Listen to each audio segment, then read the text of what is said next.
crumble, he woke. It's the Skinny on Sports Podcast with Aaron Cowk. I throw balls far. You want good words? Data language. Talk real sports with a real man. Come after me!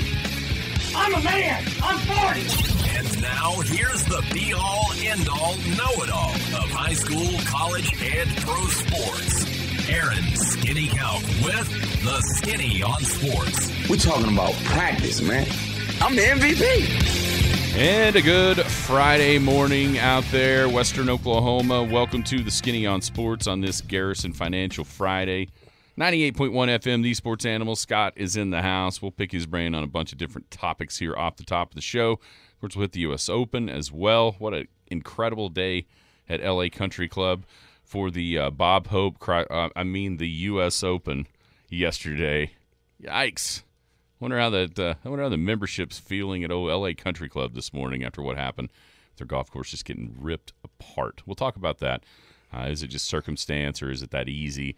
Do you like it? All kinds of U.S. Open questions coming up. And, of course, it's Father's Day weekend as well. We'll see what these guys have for their Father's Day plans, or if there's any kind of traditions that they go through on this weekend. 225-9698 is the phone or the text line. That is 225-9698. Give us a call, shoot us a text. Talk about any of those things, whatever else might be on your mind. Feel free to chime in at 225-9698. If you're going to be outside the listening area, a couple ways to stay in touch with the show. Log on to kadsam.com. Download the app. The app's got it all. Radio, Penny News, Big Elk and Paragon TV, and, of course, the Skinny on Sports podcast is available each and every place you can find a podcast. So if you miss one of the shows entirely, you can go back and check us out there where you find your favorite podcast. Good morning, fellas. How are you guys? Good. How are you? Good. Scotty, how are you this morning? Great. Doing great. Yeah. Jared. Yes. What's up? Did anybody get to buy anything last night at the auction before the weather hit? For 30 minutes. You know, we raised some money. It was kind of a surreal listening experience. Yeah. When it went from Nathan talking about tornado warnings in Beckham County, and as soon as he got done with his report, it was, and Lake Carpenter was on there trying to sell you something. Right. It was like, whoa, what's going on here? Yeah, I think we made the right decision. Right about there was when it was over? I was like, look, and I'm looking around the room. Nobody's paying attention to the auction. Everybody's on their phones looking at their radars. That's why my bid didn't go through.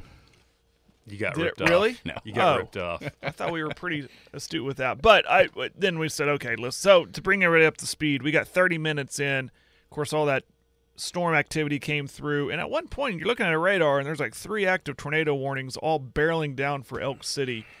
We called the fire department. They said, you got till 8:06. They were pretty specific. Yeah. 8:06. So I said, okay, we got to make a decision here. So at 7:30, we suspended it. We got out of there. So we will, for those wondering what now, we will start an hour early. We won't start at 7 o'clock. We'll start at 6 o'clock tonight, and we'll go all the way to 9 o'clock, and we'll just pick up where we left off, and we'll get everything auctioned off. Okay, so 6 o'clock. Facebook. And KECA. bids were coming in. Yeah, you can call in 225-9696, text in 225-9697, or you can comment on the Rotary's Facebook Live video. We got everyone monitoring all of those, and bids were coming in. And man, it's just the signs of the times. The phones were not ringing, but all the bids were coming in via text and comments. Oh yeah. So we were getting bids. It sounds cool on the air when you hear the radios ringing like a telethon thing, but there are some cool items, and I was ashamed because we can bid on items as Rotarians up until 2 minutes left, and we just got to hope that our bid sticks. And there was last night, I know tonight there will be too, but last night, and I missed out because I'm scrambling about the weather, trying to figure out. I'm on the phone with Drew here in studio, trying to coordinate what's going to happen, and there were 2 lower-level Thunder tickets. Okay, 2 for a game to be determined. 2 of them, lower level. They valued about $180. They went for $70 last night. Oh, for both of them combined? Mm-hmm. What a tough break. Yeah. But there's another pair tonight that I'm gunning for. Yeah, guess what? They ain't gonna go Yeah, for you $70. shouldn't Yeah, have said that. yeah, they're there not. you go. The PBR tickets Uh-huh. that valued at $800. There's 4 of them. PBR. I'm going to guess these are front row they're gonna primo be- seats. This is from our friends at the Bank of Western Oklahoma. I think the Heralds hooked us up on this one.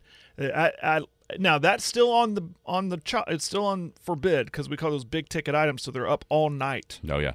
$800 value. When I last saw it, it was at $250. So you still got a chance to really save a lot of money on those primo seats.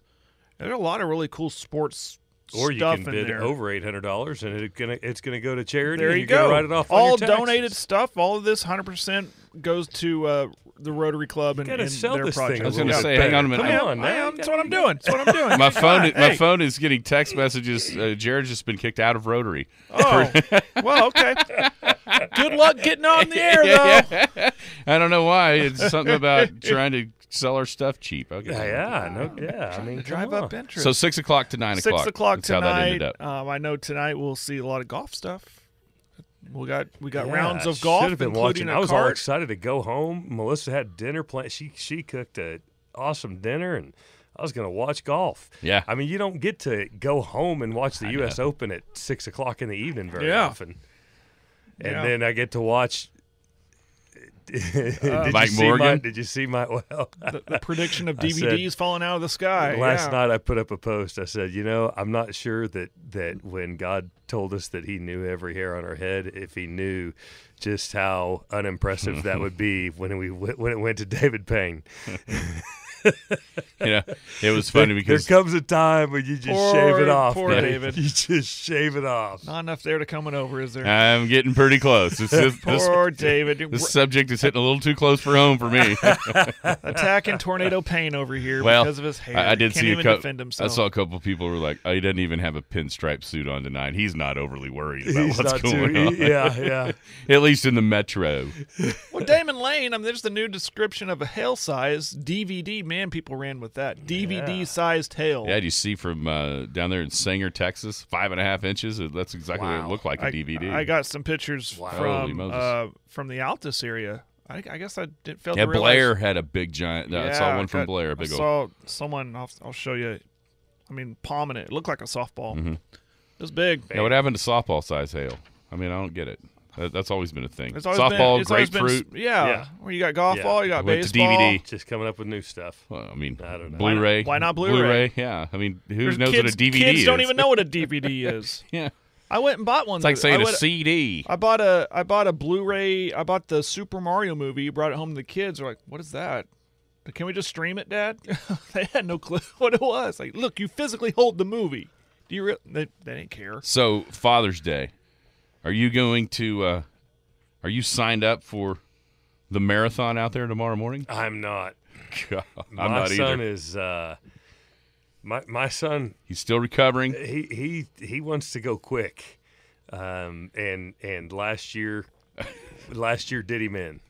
So those guys that are gonna play, have fun. Did you see Damon Butcher's Yeah, Damon. playing with 4 kids? Yeah. That guy's gonna play. He's gonna play more golf tomorrow than he's played in the last month.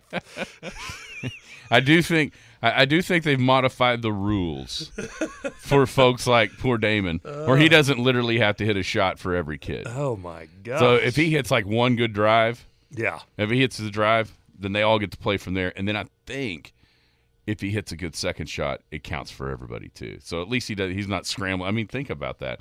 Oh man. Going from left side to right side to oh, hang on a minute, hit. Yeah. And then of course, if you're all in the same place and that first one, okay, this one's for so and so, and you stiff it, and then the next one goes in the bar, you're gonna have kids mad at you. Yeah, 82 teams. Yeah, no. Sam and I'll go play Sunday afternoon.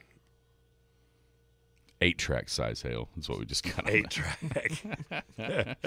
All right, so what were your thoughts on the schedule release, SEC 2024, for what you saw for Oklahoma? As we were talking before we went on the air, it's going to be kind of strange going from such a weak conference this year, and I'm not trying to be I mean, it is what it is. Cincinnati lost all their players. They lost their coach. They're not going to be any good this year. They might end up building a great program up there, and it might be because of the Big 12.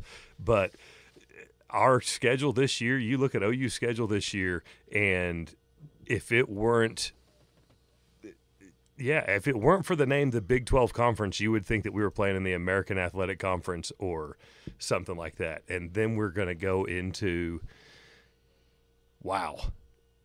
Yeah. Talk about firing them out right there. Looks like the AFC East. So we were talking yesterday when we saw it. It almost it almost feels like a schedule of bowl games. Yeah. Because it's a bunch of teams that Oklahoma hasn't played in the regular season. I think we went through it. The Mississippi schools we haven't played them in the regular season.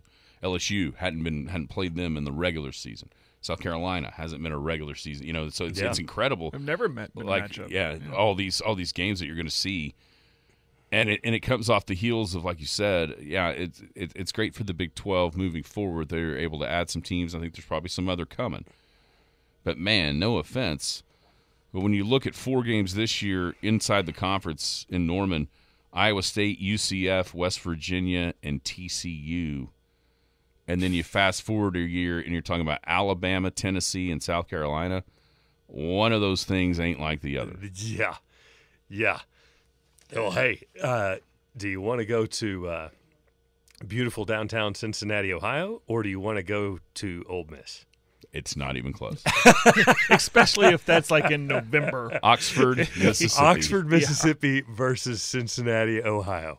No offense to the Cincinnati Skyline chili, but I think I'd rather have some Mississippi barbecue. Amen. Amen. So economic impact. I was reading a story about this as far as the home games in Norman. Do you have any idea what the economic impact is of a home game in Norman, Oklahoma right now? I think it's about $5 million. It's more than that. It's actually $11 million. No, I think it's the difference. Yeah. The difference between a morning game and a evening game was $5 million. I was trying to find that number. Okay, so it's like 11 versus 6. Yeah. So at 11 a.m. game, $6 million. A night game is 11 that's million. What it is. So I was looking for that number because that's what I was going to put into this. Yeah. You have any idea just a random guess at what a game in Tuscaloosa, Alabama, the economic impact is there? Oh man. Well, if it's $11 million for Norman, I mean, let's be honest. We have a really loyal fan base and a really big stadium. It can't be more than 12. 30. I about said 20 million. Are you kidding me? $30 million in Tuscaloosa, Alabama. And here's what's crazy: when you compare the size of the cities, Norman's bigger than Tuscaloosa, Alabama. 128K versus 99K, and they generate $20 million more in the game day experience. Now, what is that attributed to? Well, I mean, everybody knows that OU's been is a terrible tailgate town. I mean, it is. It is. First of all, there's nowhere to tailgate. Or nowhere opened up to tailgate. Yeah. Which that was something that the president mentioned yesterday, or Wednesday, I guess. No, it was yesterday. And looking at that, and if we're going to be in the SEC, we kind of need to act like the SEC. So that's actually a good thing to hear. That's a good thing to hear. So something that I didn't think of, and reading a couple of different articles this morning, and it was comparing kind of what happened at A&M.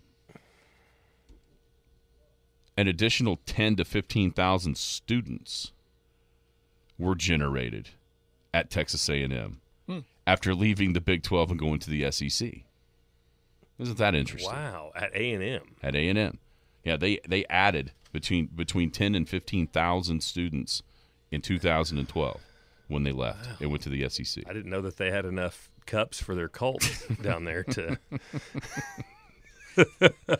milk crates and all that kind of thing.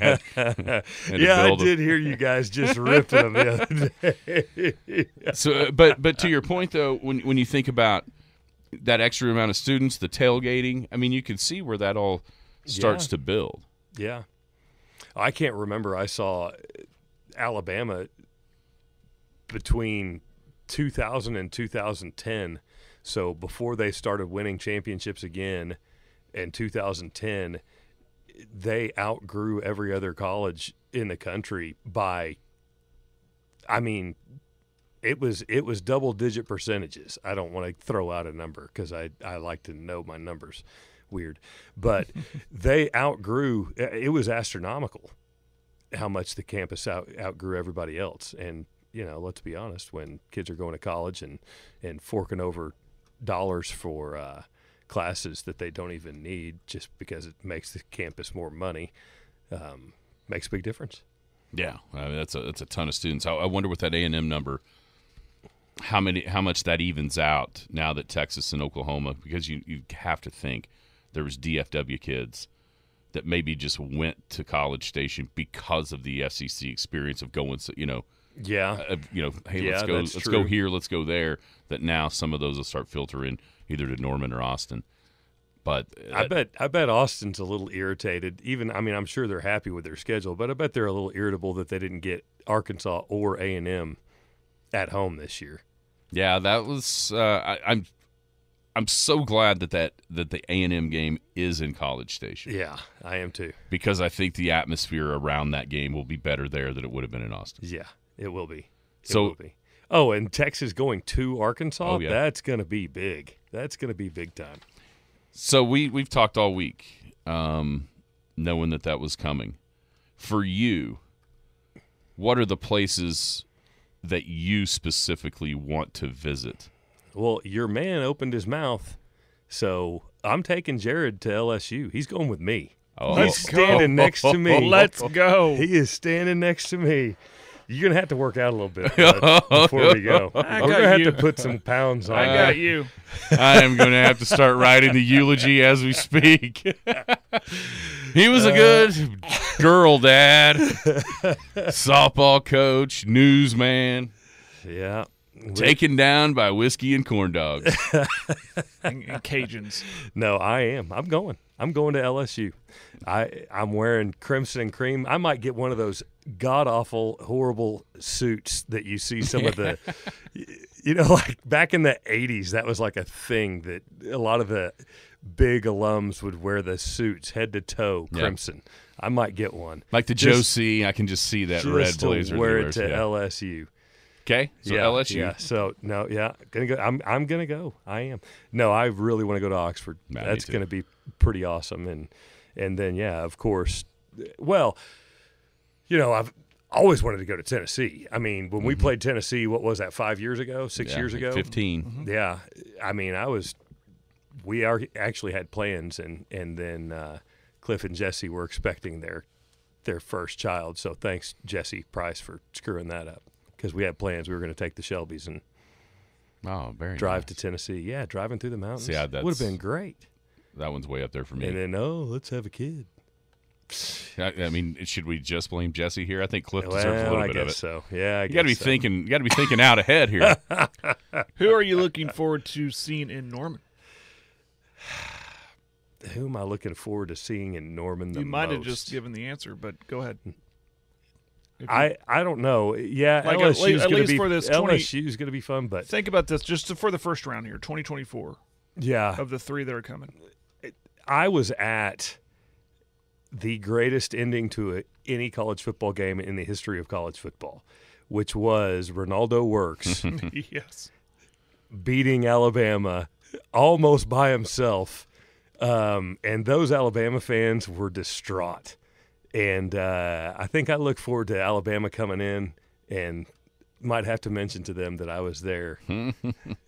A little bit different animal coming in now than it was in 2002. I might mention to you they were at the Orange Bowl last time, too. Yeah, that's true. We could mention that we were at the Sugar Bowl. I wonder about what do you think the reaction is going to be from the OU fans with Josh Heupel coming back?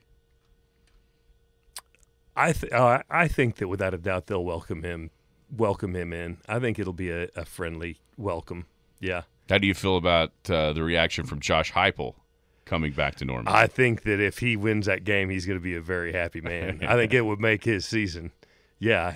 Hey, I'll be honest. I think I was saying that I was ready for a change when we told him to go too. But I mean, let's be honest.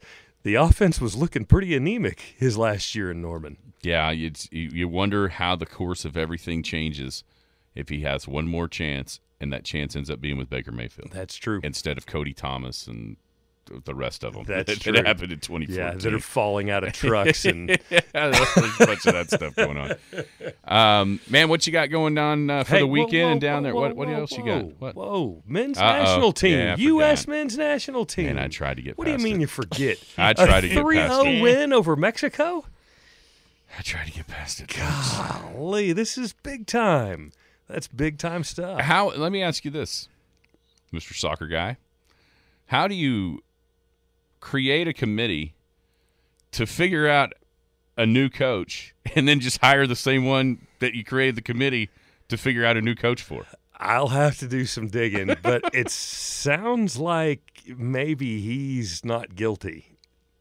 That was the last report I saw. Sounds to me like maybe the woman was crying wolf let's be honest, at a perfect timing for her to cry wolf and get all of the attention and probably some TV interviews that paid her and things like that. I don't know. I'd say there's 100% chance that that's correct if they agreed to bring him back. They agreed the way that happened. Yeah. Because you look pretty stupid if not. Mm-hmm. You'd have to have some pretty good evidence that he's innocent. I would think so. So, yeah. But the team itself, I mean, I think last night was one of those matches. That's what you want to see, right? Pulisic's supposed to be that dude. Yeah. Well, and Balogun, the new guy that just came in, is going to be a superstar. He could end up being an absolute superstar. Now, whether or not his belonging on the U.S. national team as opposed to England or I can't remember which African country, but yeah, I don't know. We'll see. But yeah, I mean, when was the last time you saw overhand right in baseball? Huh? Right to the jaw. I'm going to tell you, okay, next time the U.S. plays Mexico, you guys, if you're trying to figure out if you're going to be a soccer fan or not, watch that because it will be hot. Tempers will be flying all over the field, and it'll be pretty ugly. And don't we really, really, really, really hope it's at Stadia Azteca to ramp it up even that much more? That'd be pretty awesome. It'd be pretty awesome. They might actually be throwing bags of poo out there instead of just bags of pee. Yeah, it might get pretty bad. So, hey, who's your dark horse now after the first round's over? We both had Ricky. both of our dark horses was Ricky Fowler. Yeah, he's looking pretty fantastic. I will say this. If I am everybody else after watching the way that Scheffler putted, I'm scared to death. Even though but I would put Scheffler as the favorite, but if I had this question with who we picked, if I could change one, and I mentioned him as like the next to the last guy I was thinking about, but it does, in my opinion, right now feel like this is tailor-made to be Xander Schauffele's U.S. Open. Yeah, it does. He's a California dude. He's killing it. He's top 5 in the U.S. Open like 5 out of the last 7 years. It just feels like it's his. Watch Finau. I think Finau's going to make a run. You know what I'm certain of? Come Saturday night, everyone will be talking about how Rory McIlroy is going to finally win another major, and he won't. Oh, don't. Yeah, I'm pretty certain that's going to happen. Nobody start talking like that. If you want him to, don't start talking. I know. See, I'm in this pool every major, and you pick certain guys from the top 16 and then a bunch of other guys, and I pick Rory McIlroy and Xander Schauffele every time. Every time. And then this time, I had already made my mind up that I was picking Koepka and I was picking Scheffler, no matter who was with him in those groups. I don't mind the Scheffler one, but, man, I would love to have Schauffele over Brooks Koepka right about now. Yeah. Although, I'd say so. Brooks played terrible in the first round at the PGA and then turned it on from there. Yep. Yeah, he did. So I hope that the course I don't mind if 8 under's the winner, but I hope they don't just continue to bludgeon this thing. I know. And it ends up, 15, 18. Yeah. I hope that doesn't happen. They were saying get ready for some really nasty pin placements today. So, but here's we'll the see. problem with that. That's all well and good, but if it doesn't dry out, I mean, if it's there's still soft, it doesn't matter where you put the pin. Yeah, on a lot of those for especially those guys in the morning. Yes, and it's funny because as cool as it is to watch at night, and it is awesome to watch at night. Like 9 o'clock, we're still getting U.S. Open golf. Yeah, but there's a term that you have to pay attention to, and this is a big part of why it was so easy yesterday. The marine layer. Yeah, the marine layer needs to burn off way sooner and get sunny. It's not going to be windy. It's L.A. No. We know the wind's Yeah. not going to blow a ton, but at least getting some of that softness out of those greens would make it a lot more fun, make it a lot more U.S. Open-y. Because right now, it's Bob Hope-y, and we don't want to. What's going on down at Garrison Finance? working with people, helping this market through the madness.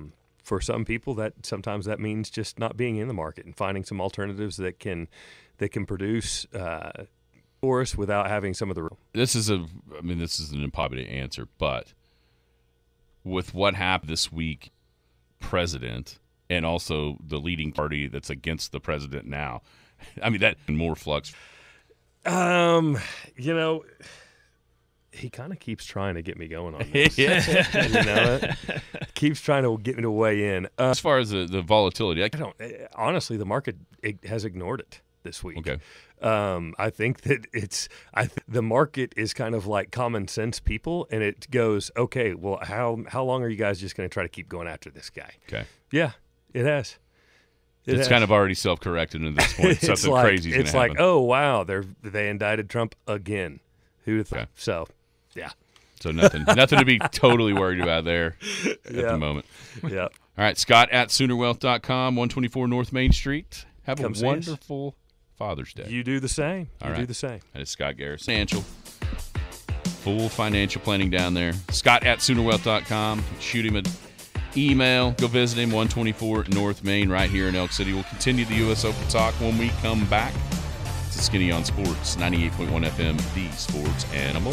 Hello, my name is Scott Garrison. You may remember me as Scott the Barber or just as Ron and Carla's son. I've been involved in our community since opening Scott's Barbershop on the southeast corner of 3rd and Main in 1998. Now I'm back in the same building as Garrison Financial. I started investing in my 20s. I invested through the dot-com crash and the Great Recession. I started caring for other people's money in 2018, and I truly enjoy sitting down with my clients, understanding their wants and needs as well as what keeps them up at night. Whether my friends just want me to invest a little of their savings or want me to work with their tax and legal professionals to strive towards optimal efficiency, we can do it all. I believe communication is key to helping my clients reach their goals. For if we are faithful over a few things, we shall be given more. Contact me at scott@SoonerWealth.com. Securities offered through registered representatives of Cambridge Investment Research, Inc., a broker-dealer member FINRA and SIPC. Advisory services offered through Cambridge Investment Research Advisors, Inc., a registered investment advisor. Garrison Financial and Cambridge are not affiliated. This communication is strictly intended for individuals residing in the states of Colorado, Nevada, Oklahoma, and Texas. No offers may be made or accepted from any resident outside the specific states referenced. Cambridge does not offer tax and legal advice. The Skinny on Sports.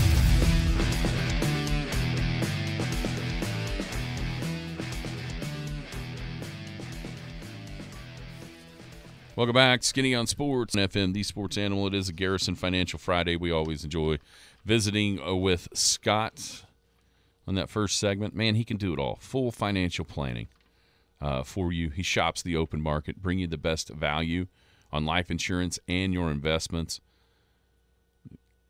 He can manage your investments. He can manage everything. Or if you want to kind of do it, but you don't know how to get started as far as playing with the market and studying it and watching it, he can charge you hourly, and he'll build you a plan that then you can manage. You want to do. That's Scott at SoonerWealth.com. 124 North Main Street is the location of Garrison Financial. All right, Jared, what were your thoughts as far as the U.S. Open yesterday? First round out at LA Country Club. A first round really of which that we have never seen to my recollection. I mean, obviously 62s have never been on the scoreboard at the end of a U.S. Open round, and it happened twice. But overall, what were your thoughts on the way the first round of the U.S. Open went yesterday? Well, I was happy for Ricky, for Fowler, because of his ebbs and flows of his career, and it looked like he was just going to go away, and that was it for not it, but as far as playing at a high major level. And so to see him do that, that was cool. I mean, and I hope that continues, and I hope he's still in the conversation by the end of this weekend. And then on the other big names that are up there, I mentioned Schauffele and DJ's right there. There's Rory too. So I'm happy that some of the big names, and I think some of the big names who are, and we'll talk about that too, maybe didn't have a good day yesterday by their standards, but I think can make a run at it. You kind of hinted at a guy I think that can. And then it was a little shocking to see how low the score was based on everything you said about LA Country Club. But everything I was hearing and just, forgive me for not watching a lot because I was in and out preparing for this auction. But hearing about the course conditions, dealing with a lot of rain the night before, and it didn't really dry up, and that might have played into why it wasn't as tough as what we thought it would be, especially the greens. I don't think that lasts. I really don't. I think the course conditions will get harder. Pin placement will be a big factor in that too, and I think the scores will just kind of balance themselves out as far as extremely low scores compared to what we want to see. So, but yesterday it was a fine way to start it, in my opinion. You ripped up the course all you want, fine. To golf experts like yourself, I mean that's fine. But I think it'll all balance out, and I think we're on our way to having some of these big names in golf in contention for this thing on Sunday. So I'm really excited for Father's Day. I might have hinted what I'm going to do on Father's Day.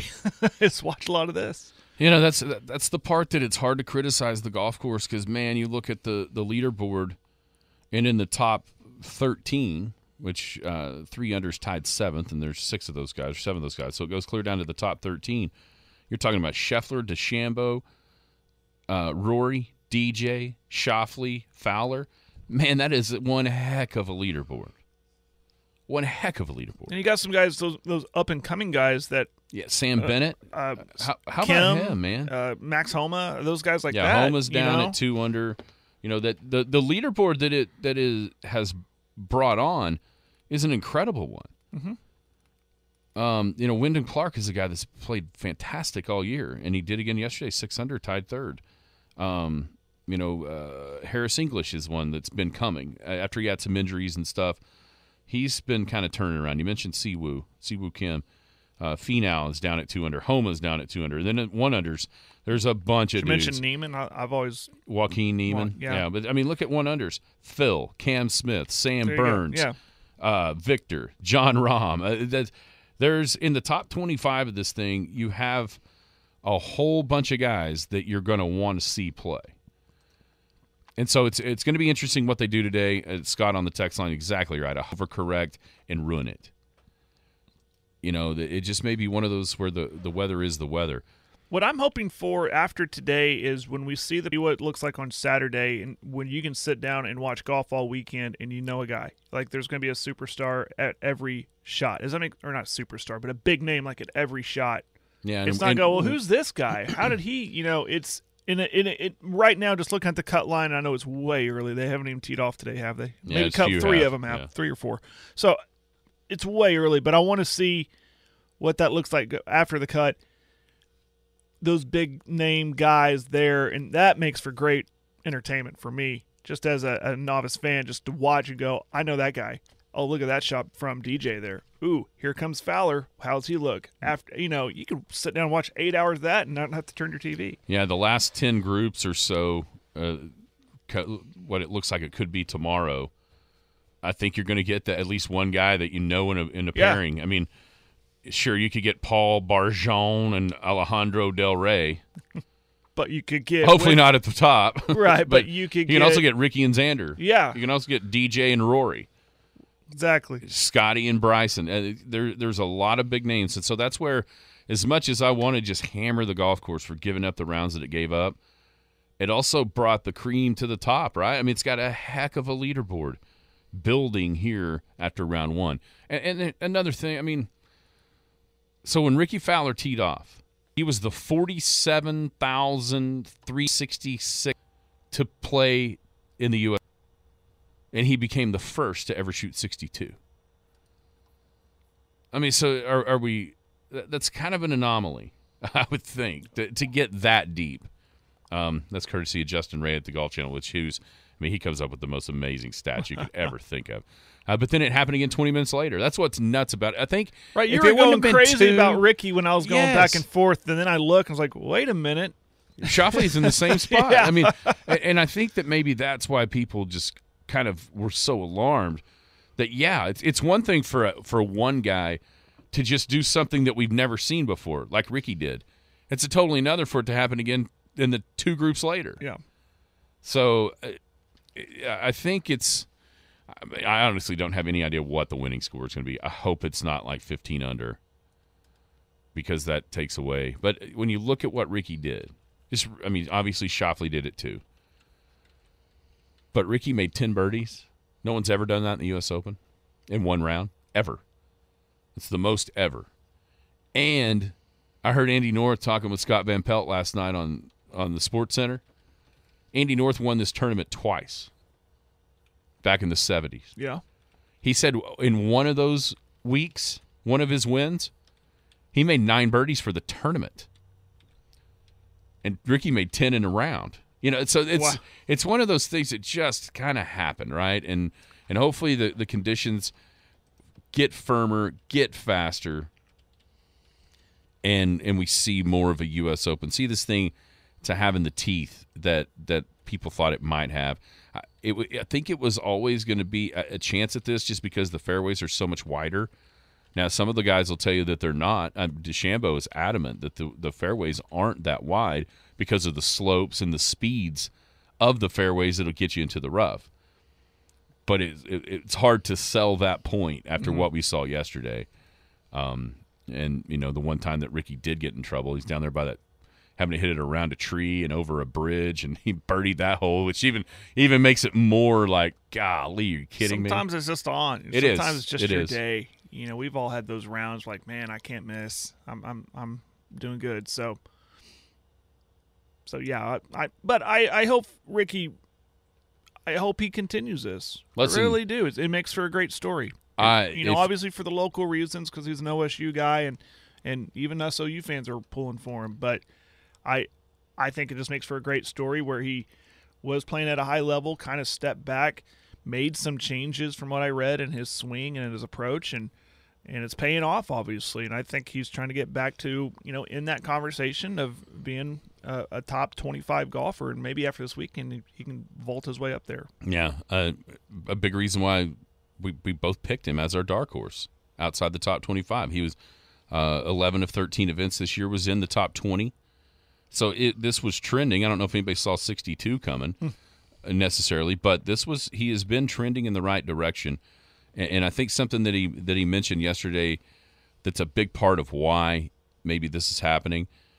He talked about not really working on it. That was he went to Butch Harmon now his instructor, and they've kind of made the changes, and now he's not really working on anything. He's working on winning. There you go. And so I think one of the secrets to what happened to him in that lull was that he was working so hard on changing his golf swing.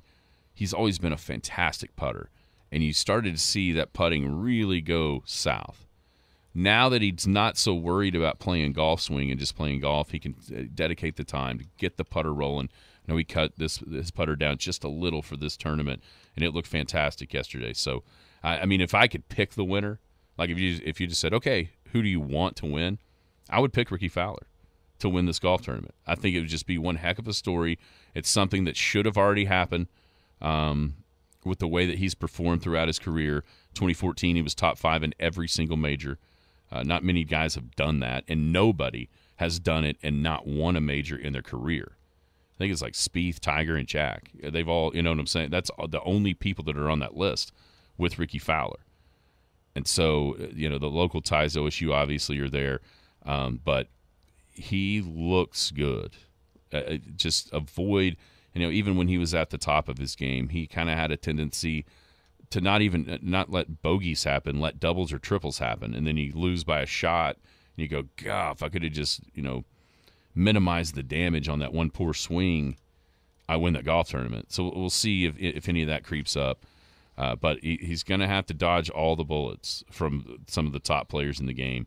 and I don't know if he can. It just, man, for me, it's Xander right now. Obviously, he's tied for lead, but his performances in the U.S. Opens over the past handful of years, and being a West Coast guy, it just feels like this is his time too, because he's never won one either. Yeah.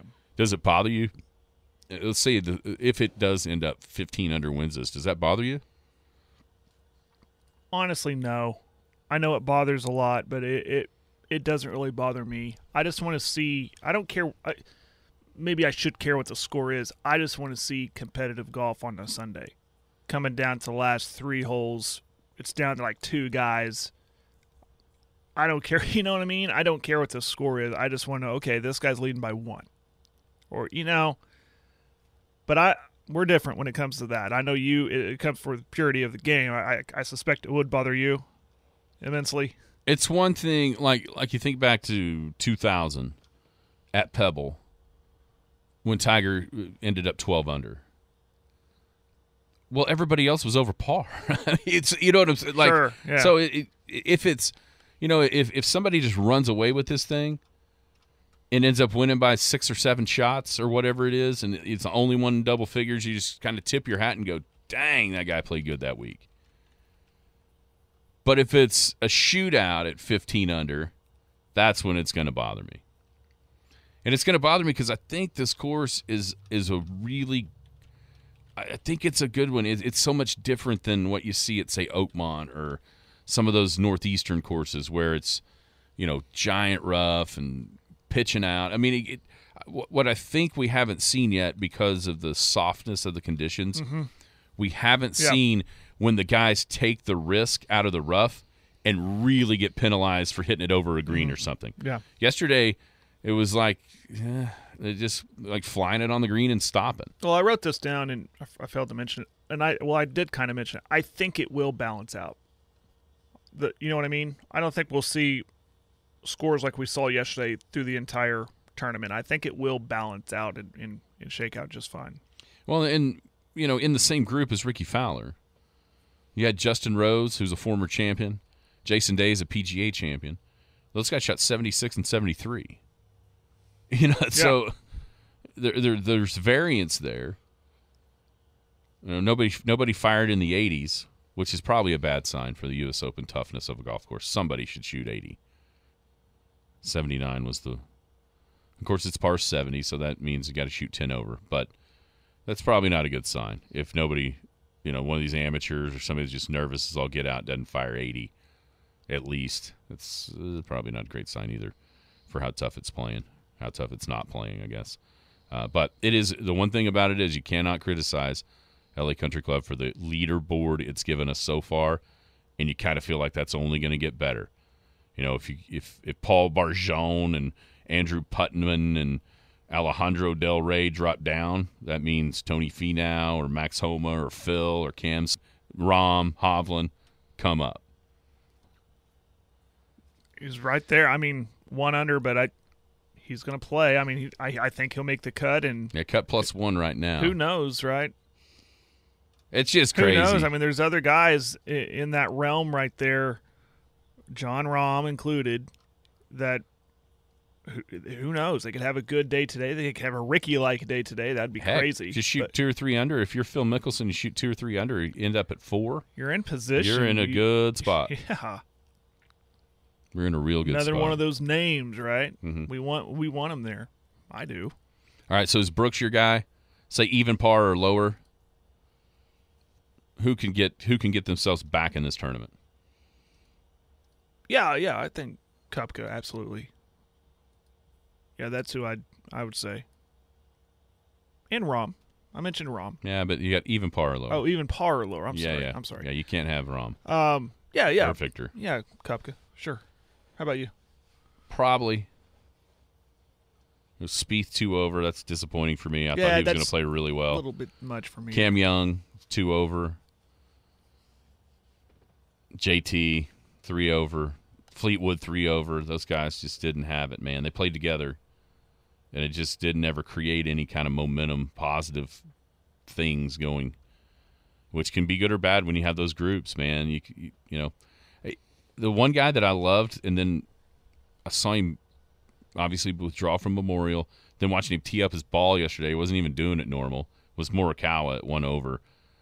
I think this is – he says he's fine with the back or whatever. I think this is one that he's going to look back on later on in his career and really kind of be bummed out that he wasn't healthy, because I think this is a place that suits him fantastic. And I just don't think he feels well enough to get it done, to get himself back up there. And that, I think that's just one of those tough breaks that happen in golf or in life or whatever. But I do think that's one of those he's just going to go, dang, if I'd have been ready. I was playing well in contention at Memorial, hitting balls, my back spasming, and it screwed me for the U.S. Open at LA Country Club. What about Sam Bennett? You know who Sam Bennett is? Yeah. He's the amateur from A&M that played good in the Masters. Yeah. And now here he is again, 3 under, tied for 7th. Maybe Sam Bennett's a guy that people are going to have to watch for here coming out early on. You know, this guy looks like he has tons of game. Yeah. As the USAM champ, and now, you know, making his way out onto the tour. And dang, that's a pretty incredible story when you think about Sam Bennett on one hand and Phil Mickelson on the other, both kind of in contention at the twilight and the beginning of their careers. Yeah. And also another guy, Ryo Ishikawa. He turned pro over in Japan at a young age, 14 or 16 or something like that. Had some injuries. He shot 1 under. So that's cool. And then we're always on amateur watch to make cuts in majors. South African guy named Aldrich Potgieter. Is that what we're going to go with? Aldrich Potgieter. He's 1 under. Sounds good to me. Gordon Sargent. That's a name people know from college golf here. He hits it miles. He shot 1 under yesterday. Maxwell Moldovan. Is there a more private country club first name than Maxwell?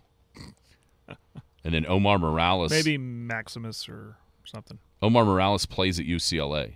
So you know he's got some experience on this course. He shot 1 over. Barkley Brown from England shot 1 over. So it looks like there's a pretty good chance that we have at least one amateur make the cut, if not a couple. But it's set up. Here's Ben Carr. I skipped him. He shot even par. I don't know who that is, but he's an amateur. Good stuff. The leaderboard's good. Scores are low. We'll see what today looks like. I'm not. What do you think? Sure. What do you think the lead will be after today? Will it be in double digits? Yeah. But I think we'll be right at 10. And I think it'll be Xander. I think he gets a couple, gets him back. I think he'll get 2 under, 3 under. Yeah, something like that. Any idea? Any opinion? Let me think about it. I'll answer when I come back. Hello, my name is Scott Garrison. You may remember me as Scott the Barber or just as Ron and Carla's son. I've been involved in our community since opening Scott's Barbershop on the southeast corner of 3rd and Main in 1998. Now I'm back in the same building as Garrison Financial. I started investing in my 20s. I invested through the dot-com crash and the Great Recession. I started caring for other people's money in 2018, and I truly enjoy sitting down with my clients, understanding their wants and needs as well as what keeps them up at night. Whether my friends just want me to invest a little of their savings or want me to work with their tax and legal professionals to strive towards optimal efficiency, we can do it all. I believe communication is key to helping my clients reach their goals. For if we are faithful over a few things, we shall be given more. Contact me at scott@soonerwealth.com. Securities offered through registered representatives of Cambridge Investment Research, Inc., a broker-dealer member FINRA and SIPC. Advisory services offered through Cambridge Investment Research Advisors, Inc., a registered investment advisor. Garrison Financial and Cambridge are not affiliated. This communication is strictly intended for individuals residing in the states of Colorado, Nevada, Oklahoma, and Texas. No offers may be made or accepted from any resident outside the specific states referenced. Cambridge does not offer tax and legal advice. Hey! Is this heaven? No. It's the Skinny on Sports. Welcome back, Skinny on Sports, 98.1 FM, the Sports Animal.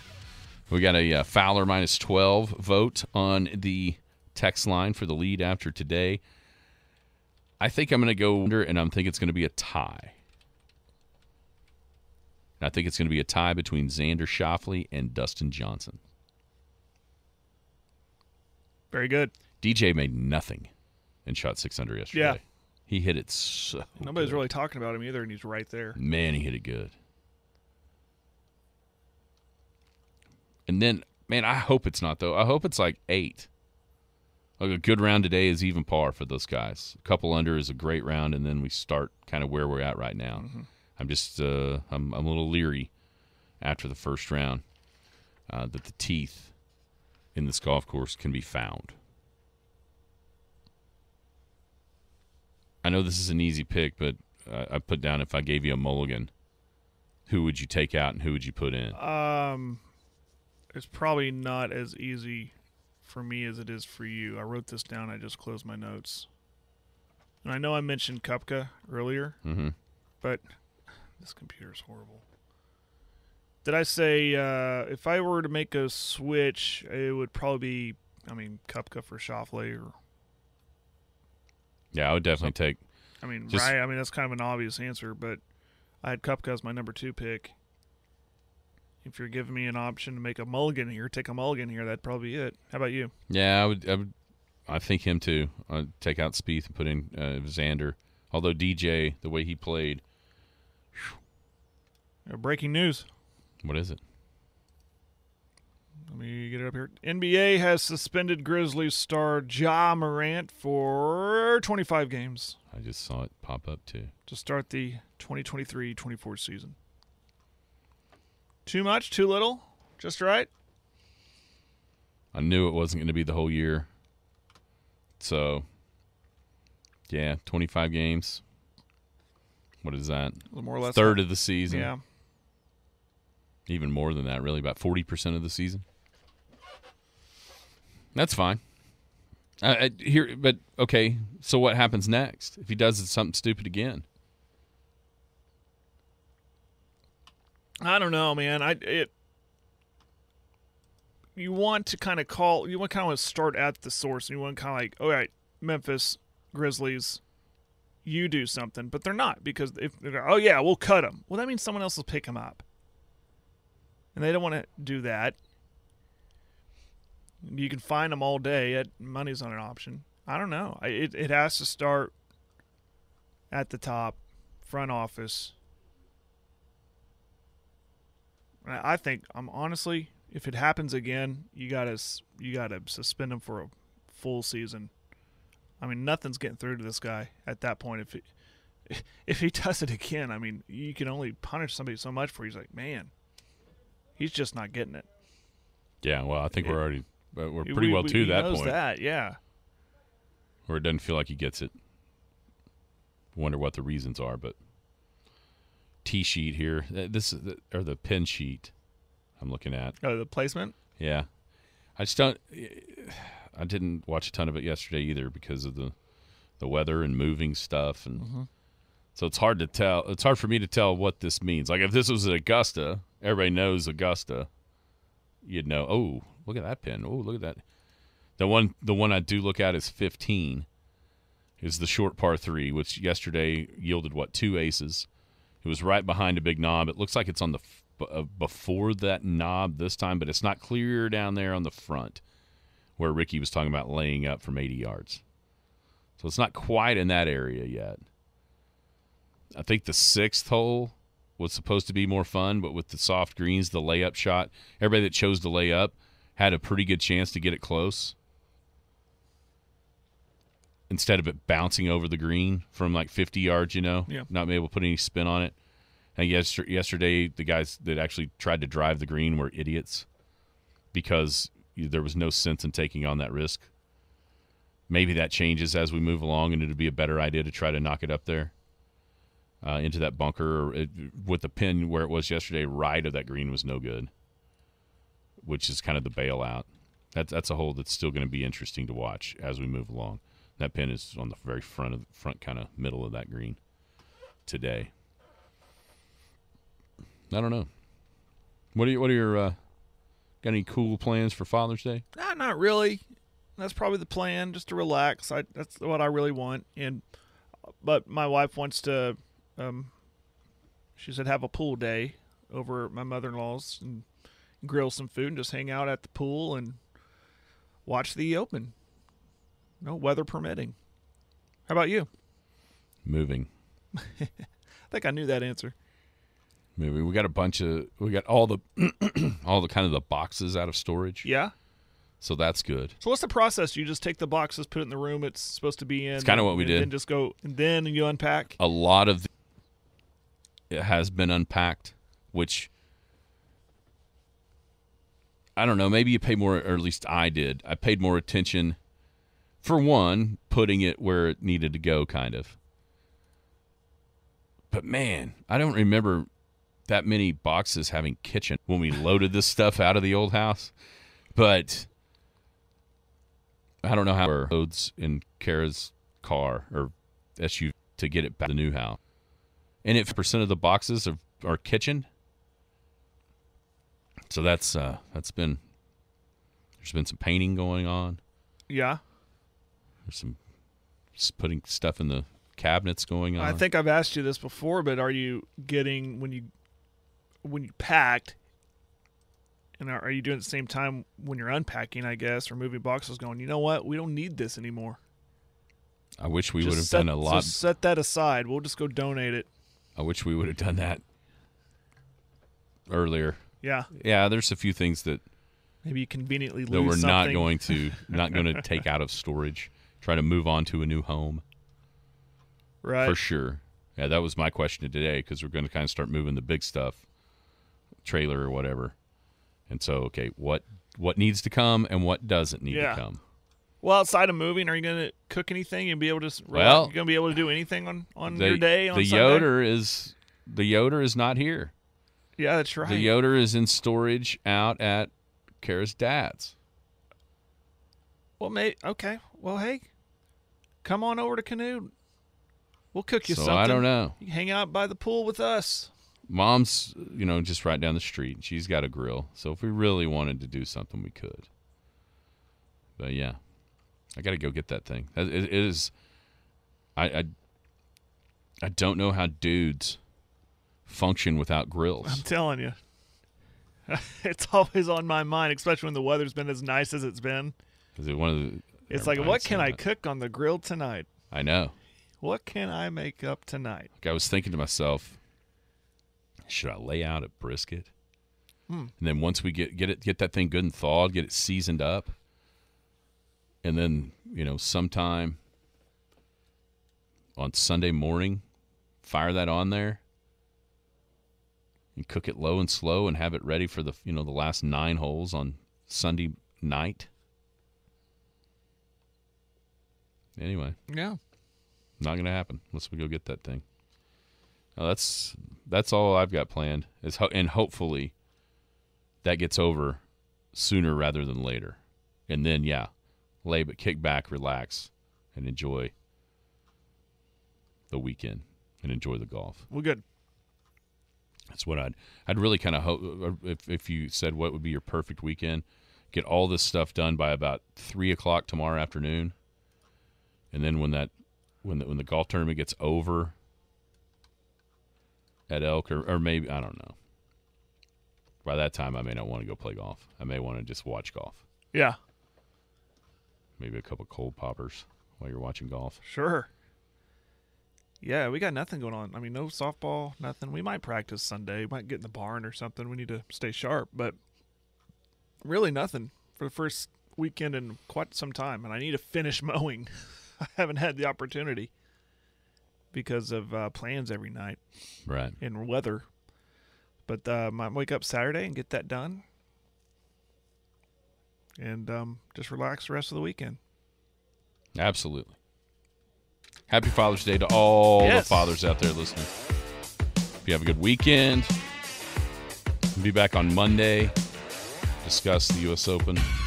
College baseball, World Series starts today. Yeah, I'm kind of really interested in ORU and TCU. I saw the early standings in the Jello Shot contest. ORU's second place, only behind LSU. Have a great weekend. You've been listening to the Skinny on Sports podcast with Aaron Cow. Be sure to hit that subscribe button to get alerts of when the latest podcast is available. Thanks for listening.